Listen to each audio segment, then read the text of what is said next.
তো আমরা পাটিকা বাড়ি ক্যাম্পের পেছনে হিন্দু পাড়ার পাশে 5টা ঘর পুরা পুড়ে গেছে রাত্রে। ওই বাড়িতে গিয়েছিলাম দেখার জন্য, পুরাটা পর্যবেক্ষণ করে ওদের আশ্বাস দিয়ে এসেছি আমরা, এই জন্য একটু দেরি হয়ে গেল।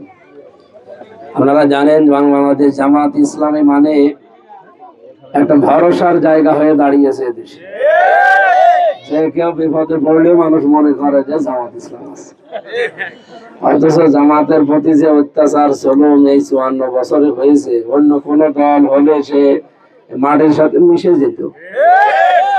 আল্লাহ এদেরকে টিকিয়ে রেখেছে শুধু এদের মনে হয় এই ইখলাসের কারণে। ওয়াজাহিদু ফিল্লাহি হাক্কা জিহাদি, তোমরা সংগ্রাম চালাও, চেষ্টা করো, জিহাদ করো আল্লাহর রাস্তায় যেভাবে করা দরকার। হুয়া জিতাবাকুম ওয়া মা জাআলা আলাইকুম ফিদ-দীন মিন হারাজ, কারণ তিনি তোমাদেরকে নির্বাচিত করেছেন তার দ্বীনের জন্য এবং দ্বীনের উপরে